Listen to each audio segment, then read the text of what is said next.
How does the word tradition make you feel? Perhaps it provides a sense of belonging and connection. Maybe it speaks of something grounded and stable, offering a sense of continuity in a world that is always changing. Maybe it conjures up another feeling, such as the one associated with receiving a book of second-class stamps from your aunt every Christmas. One of my wife's least favourite traditions as a child, but one she enjoys reminiscing about now. A little while ago, we received an email from a member of the practice community saying, "Something that struck me as important is how rooted in tradition the School of Contemplative Life is. The practice of meditation emerged as a way of coming to know and understand God at the heart of all things, which requires or delivers a shift in perspective from a mechanistic universe to one that's soaked in divine love." These words chime beautifully with a theme that comes through very clearly in many of the emails we receive. Just how important and reassuring it is to know that to practice this way of meditation is to participate in an ancient tradition, and that this ancient way of silent prayer doesn't just benefit us individually, but benefits all people, all beings. With these two things in mind, that we practice within an ancient tradition, and the wisdom and healing effects of the practice radiate out, I'd like to remind you of some wisdom teachings from the anonymous 14th century author of the Cloud of Unknowing. The Cloud author is very keen to draw out the ethical implications of meditation. He teaches that the mystery we call God cannot be grasped by thought, but can be thoroughly known by love, and that this knowing through love leads to love. The Cloud author describes the practice of meditation, what he calls the work of contemplation, as the humblest thing a person can do, a practice which helps open us to the gift of contemplation, the gift of seeing clearly, seeing that we and all creation are one in the oneness of God, a realization he speaks of as being wand. As we are shown our essential oneness, something extraordinarily important happens for each of us and for the world. We begin to stop seeing others as rivals and threats. We increasingly see, sense our common humanity, that our lives, that all life, is the radiance of God. It goes without saying that this awareness is of vital importance for our world today. In chapter 2 of The Cloud, the author writes that all people living on earth are marvellously helped by this work in ways you do not know. He sees the practice of meditation as contributing to everybody's well-being, essential not only to the unity of all, but also to maintaining that unity, with its effects radiating out through the cosmos, the dynamic, interconnected cosmos that characterized the world of medieval Christians, an understanding that is being increasingly understood as correct today.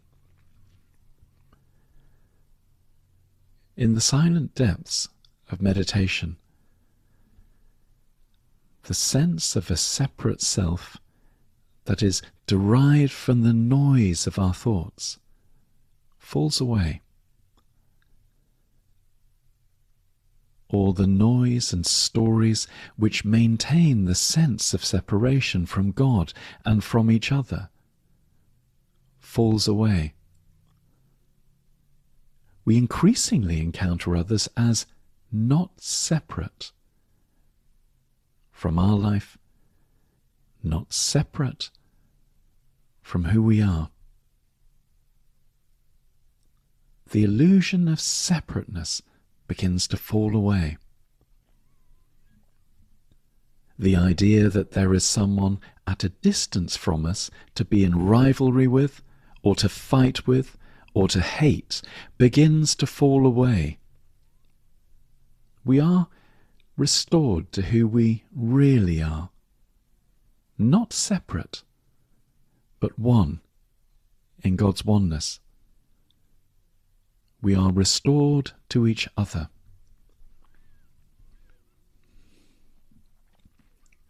I'd like to read you a translation I made from the Cloud author's later work, the Book of Privy Counselling.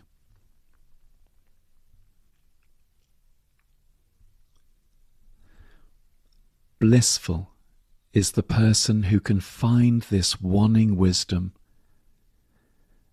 and flourish in their spiritual work of contemplation with loving skillfulness and prudence of spirit, offering up their own blind awareness of their own being, with all their learning through education and all they know laid aside. The receiving of this spiritual wisdom and this wise work is better than gaining the gold and silver of all other bodily or intellectual knowledge, which we get by seeking and working with our natural faculties through thinking about any of the attributes that belong to God or any created being. Solomon tells us that this wanting wisdom is better than this gold and silver, because its fruits are the first and purest. And no wonder, because the fruit of this work of contemplation is high spiritual wisdom, suddenly and freely brought up from awareness inwardly, in itself and unformed, far distant from our fantasies, impossible to constrain or bring under the activity of our intellect or senses. Compared with this wisdom, our intellect and senses, however subtle or holy they are, seem like folly formed in illusion, as far from the very truth that shines in the light of contemplation as the darkness of moonlight in mist on midwinter night is from the brightness of the sun's rays at the clearest time of midsummer day. As Solomon says, keep this law and this counsel, in which all the commandments and counsels of the Old Testament and of the New are truly and perfectly fulfilled, without any special concern for any one separately. The work of contemplation is not really a law, but we can speak of it like this because it contains within it all the branches and fruits of the law. For, if truly considered, the ground and strength of this work of contemplation will be seen as nothing else but the glorious gift of love in which, as the Apostle teaches, the whole law is fulfilled. Love is the fulfilling of the law.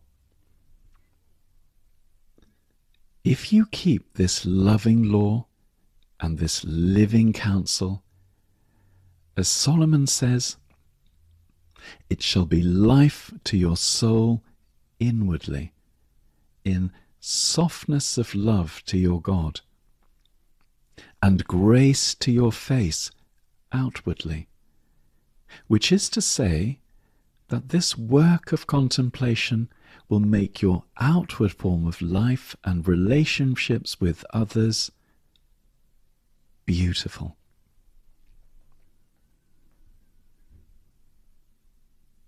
While meditation is deeply personal, it is far from private, for it affects all beings.